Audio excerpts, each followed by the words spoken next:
Welcome to the Aging Boomers. I'm your host, Frank Sampson, and on the show we discuss so many of the issues facing boomers, their parents, and what we know is, of course, an aging population. So welcome, and thank you again for all your support. So many of you have gone on to iTunes and other sites. Even many of you have downloaded our app, the Aging Boomers app on iPhone and Android as well. So thank you for that. We literally have thousands of listeners now. So we're looking forward to being able to say we have tens of thousands of listeners. So thank you for all your support, and send your friends and family over to theagingboomers.com and you could listen to all the shows. They're all on there. And before I introduce our guest today, which I'm very excited about, I want to let you know that today's show is sponsored by ElderCareResourcesUSA.com, information for an aging world. Enjoy informative articles, watch videos, download helpful guides, learn from nationally recognized experts, and connect with key local providers. Visit ElderCareResourcesUSA.com. If you're in happen to be in California, there's some local sites for elder care resources as well, and LA, ECR, LosAngeles.com, and the Bay Area is ECRBayArea.com, and in Sacramento at ECRSacramento.com. You could also get to those sites through the ElderCareResourcesUSA.com site. So take some time. There's some great information on there, and some wonderful local providers that you could connect with. So today on our show, we have Albert DeSilver.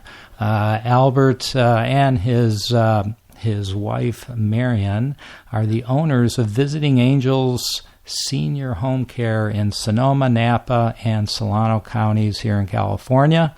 Visiting Angels was named a leader in home care and one of North Bay Area's best places to work in 2013. North Bay is kind of the Bay Area, for those of you not familiar with the San Francisco area. And they were given that honor by the North Bay Business Journal. Albert is also a widely published author and speaker, teaching writing workshops nationally, which he's written some great things. And I actually, Albert, welcome to the Aging Boomers, first of all. Thank you so much, Frank. Delighted to be here. Yeah, it's great to have you on. I guess I wanted to ask you, and I don't know if I've ever asked you before, and we've known each other for a little while. I mean, you're the author of several books of poetry.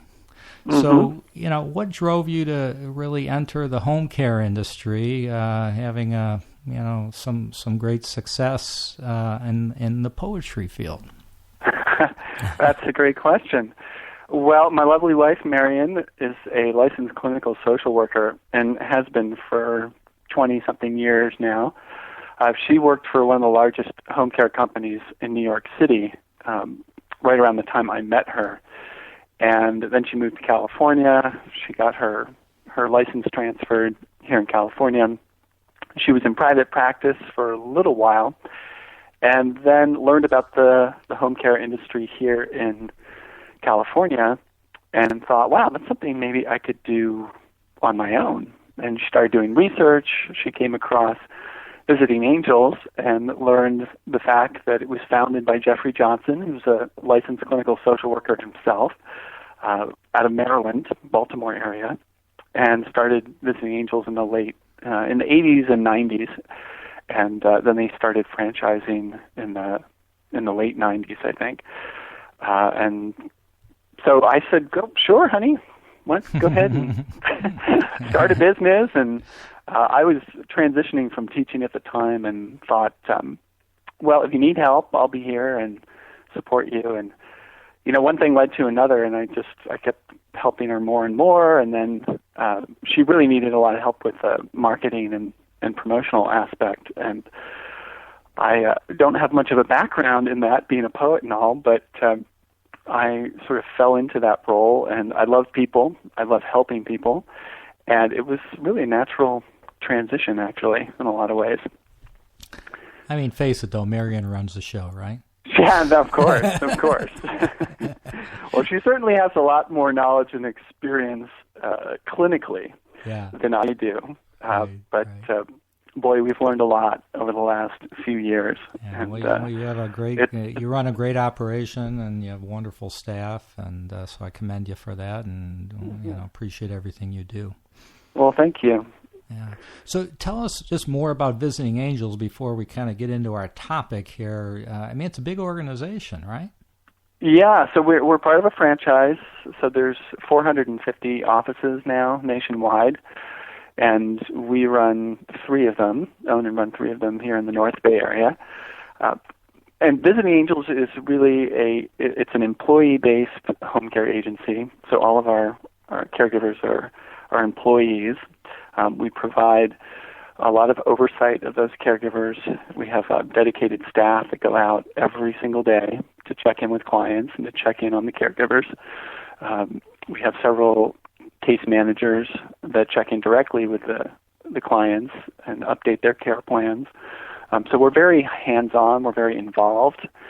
Marion, being a clinical social worker, has a lot of knowledge of getting resources out to people in the community for whatever their needs might be beyond home care and caregiving.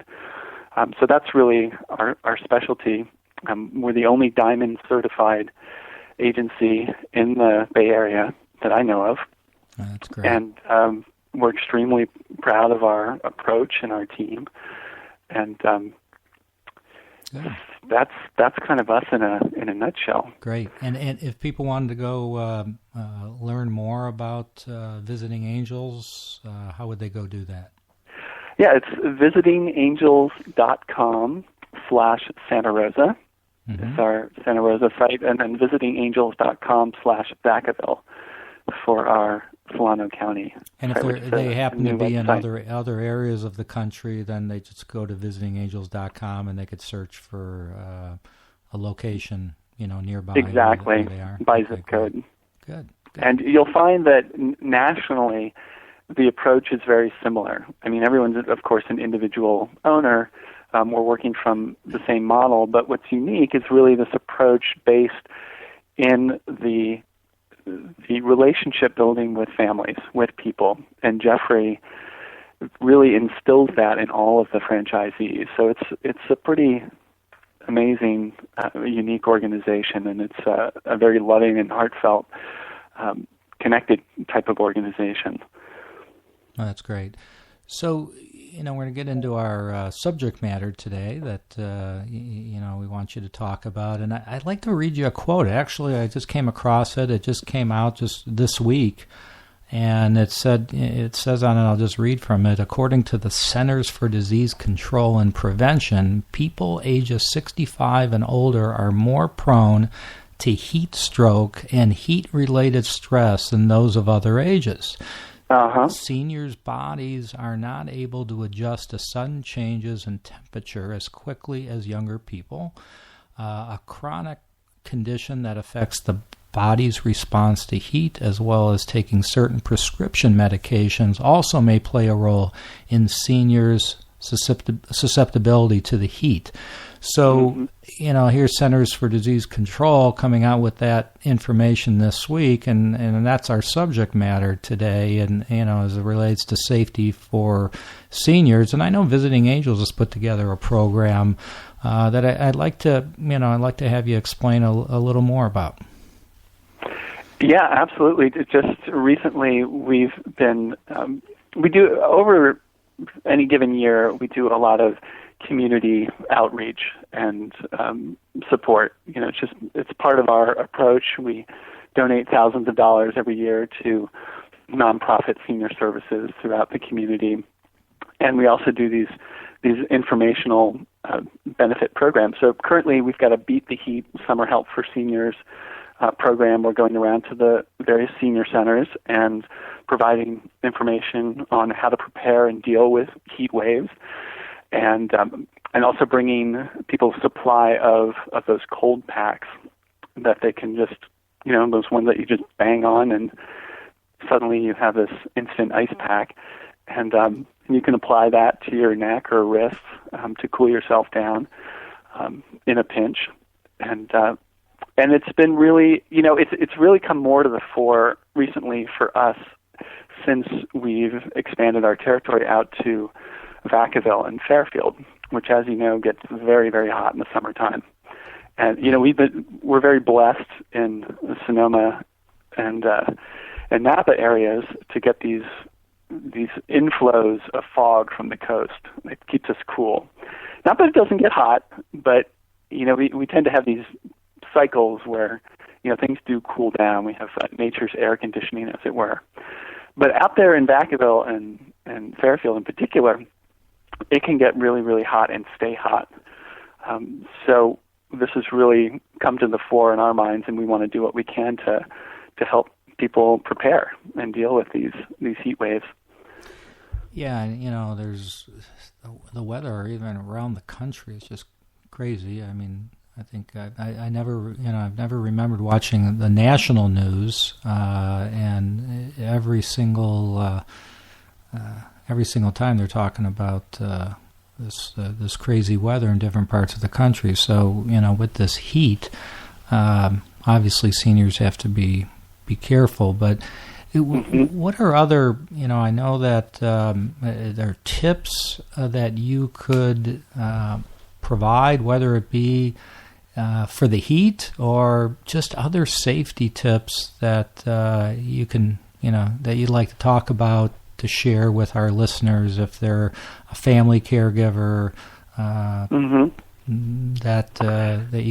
you could talk a little bit more about on emphasis that you do at Visiting Angels with your clients. Sure, absolutely. I mean, the most important thing is really preparation, and it's so important to stay hydrated is number one. And it's a funny thing. I remember this with my parents. They had such a resistance to drinking water. They just didn't. I don't know if they didn't grow up with an awareness about it, or maybe they just preferred alcohol, or whatever it was. But they just would not drink water. And I've noticed this over the years working with senior families, that there is a general resistance out there of just not drinking water. I don't know if it's a forgetfulness, or a lot of times it may just, with bladder issues, you just don't want to have to go to the bathroom all the time. And so dehydration is a big problem with seniors, and trying to convince them to stay hydrated and to keep drinking. We had a family friend who was hospitalized for dehydration, simply for just not drinking enough water throughout the day. So that's tip number one, is to stay hydrated and to keep cool water in the refrigerator. Just keep a supply of it, so it's like almost as if it's like a soft drink or a special drink. You can add lemon to it. Or I noticed in some of the assisted living facilities now, like with the hotels, they have flavored water. So they put cucumbers and lemons in there. They put different kinds of fruit to flavor it a little bit, to make it more enticing. So that's something I would suggest to get your family members. I'm that way. I'm not big on just drinking plain old water, but there's like you said, there's a lot of flavor. I like putting a lime in it or a lemon in it, and that helps. But it's interesting what you say about, when you're talking about your parents. Like, my wife drinks water all the time, but she drinks it 'cause she's thirsty. I don't get thirsty, so I think everybody's a little different. Absolutely. I mean, I drink when I'm thirsty. If I'm not thirsty, I don't drink. So, but you almost have to force yourself, because sometimes seniors don't realize that they're getting dehydrated. Yeah, and I've noticed from my own experience that I just cognitively, I don't operate as well if I'm not well hydrated. I'll get busy at work and I'll go 3 or 4 hours without drinking any water, and all of a sudden I'm kind of dizzy, I'm not as responsive, I'm not thinking as quick on my toes, and so I just have to force myself and remind myself to get back in there and keep drinking the water. So you brought up, that was a good suggestion as far as, keeping water nearby and, in the refrigerator. Any other tips you have to families, regarding whether it be dealing with the heat or other safety tips or things to kind of keep around? Yeah, absolutely. I mean, on hot days in particular, it's important to stay out of the direct sun. Mm-hmm. The sun can really, that radiation is subtle, but on hot days it's not that even subtle, but it'll really dehydrate you quickly. You can keep the blinds closed, the drapes shut of the house to cool down the house. Minimize your activities during the hottest times of the day. What else also helps is eating smaller, lighter meals, avoiding big, heavy fats and proteins, light, cool salads. Some other things, wearing light, loose clothing, lightweight clothing.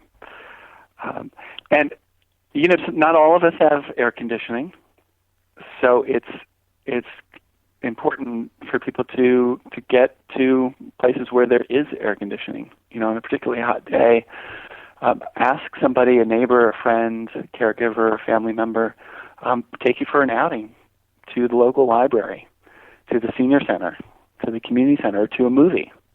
Mm-hmm. One of my favorite things to do on a hot day is just stay in a dark, cold movie theater and watch a movie. That'll keep you comfortable and safe. A lot of times the churches will have space for seniors to just stay cool and stay connected to community. Good. There's some great ideas. The other thing I'd like to talk about as it relates to safety. One of the greatest concerns I have, being in the industry, and I know you probably have, is just it has to do with seniors falling. That's huge, and and you work with so many families, and you have caregivers out there. I mean, what are the things that you can recommend to lessen chances of a senior taking a fall? Yeah, one of the things that we always do whenever we go out on a free assessment when we meet a family for the first time is do a safety check of the home. So we're scanning the environment for any trip hazards. Particularly rugs are the most common, throw rugs. Right. And unless those are securely taped down, and even if they are taped down, we usually recommend that the people roll them up and put them away. It just makes mobility that much more difficult to navigate through the house, even with a walker. Any bumps or added obstacles just creates problems. A lot of times there's issues of clutter.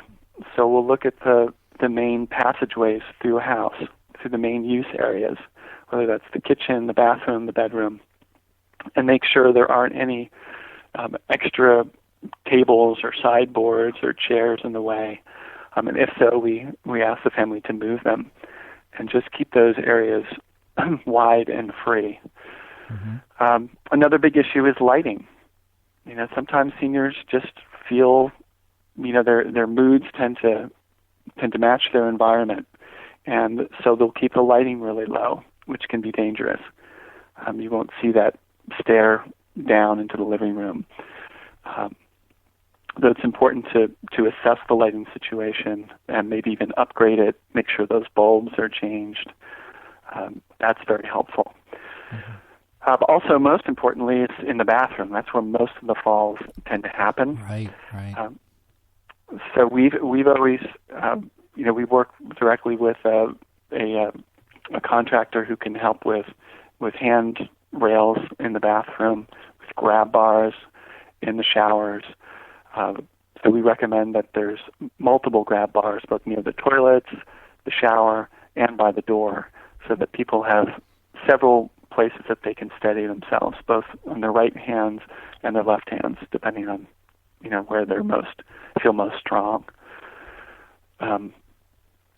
Those are some of the basics. I mean, there's a whole science now to fall prevention, but those are some of the basic things people can do to prevent falls. So, how do you deal with, let's say, the senior that is, you're concerned with at home and making a lot of these suggestions, or let's say the adult child that you're dealing with is talking to mom or dad and saying, "Hey, mom, dad, I think we're going to get some bars in the bathroom so you can hang on, and a pool, etc." And the response is, I don't need that. I'll be fine. Right. I'll be fine. Right. I'm sure you deal with that every day. All the time. How do you? How do you deal with that? What recommendations do you have when you get that type of a response? I think the most important thing to do right off the bat is just to validate their desire for independence, and bring it back to the sense of concern that you have for their safety and well-being, and start slowly. So if they're really resistant to moving a carpet, for example, you can start with the carpet or the mat in the front hall. Do you mind if we just try this and see if it's easier for you to get around? And they'll usually sort of give into an incremental change. But if you try to redo the whole bathroom right off the bat, or take up all the carpets right away, there's probably going to be a reaction and some resistance. But you might start with one little grab bar in the shower. Wouldn't that be more helpful? You can ask them. You might even suggest, well, I have these safety precautions in my own home. It's not about whether you're capable or incapable. It's really just about our safety. So I think softening the tone and the sense of control or urgency, because they don't, it's that sense of independence that they don't want to lose. And the more gentle you are, the more understanding, and the slower you pace these changes, I think the better luck you'll have. Yeah, no, that's a great point. So, we've got a few minutes, and I'd just like you to touch upon something that you and I spoke about before.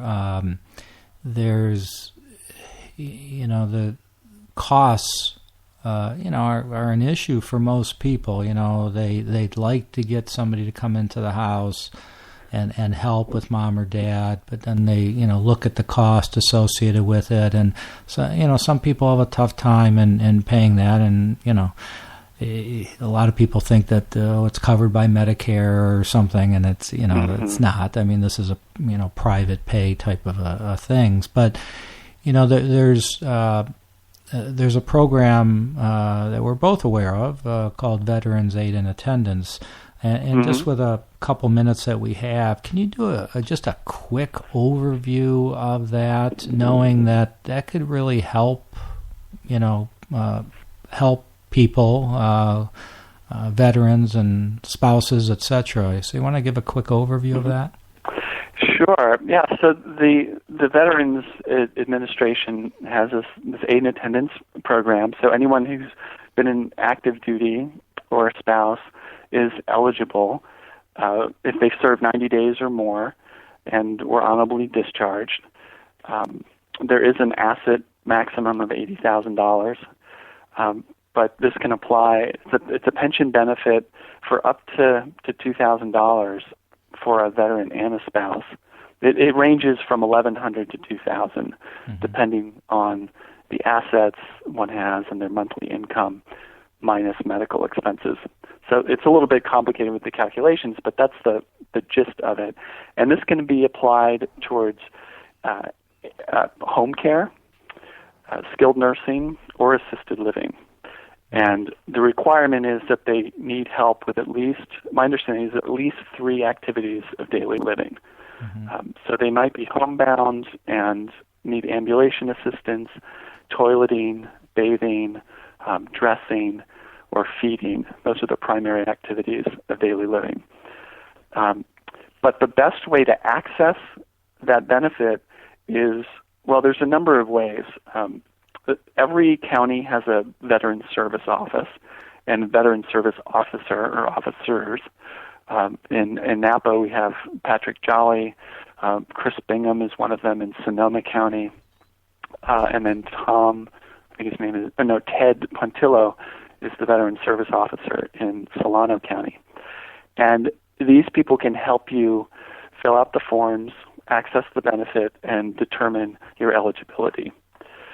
Now, the problem is that it takes a long time. It's the VA. So it can take up to over a year to access these benefits. Fortunately, there are a number of non-governmental organizations popping up to assist people and to cut that time down that they access their benefits, sometimes in half. Sometimes they can get the benefits within 4 to 6 months. And there's a bunch of these have been popping up. We actually partner with one nationally. They're called like Veterans Care Coordination, veteransaid.org. There's a lot of them out there. And this is national. I mean, I know you mentioned the counties in your area, but there's VA offices all over the country, I know. There are, yeah. But if somebody wanted to learn a little bit more about it, and they wanted, and then we also, unfortunately we're kind of out of time, but tell us again how they can contact you as it relates to any services, or maybe they have some questions for you on the VA, and you could direct them. How would they go about doing that? Yeah, the best way to get in touch with us is through our website, visitingangels.com/Santa Rosa, or always by phone, 707-528-0222. And we are available 24/7. Great. Albert, as always, just great to talk to you. Thanks for being on the Aging Boomers, and some great information. We got to have you back. There's always things to talk about in the home care industry. So thanks for being wonderful. on the Thanks show. so much, Frank. Appreciate connecting with you.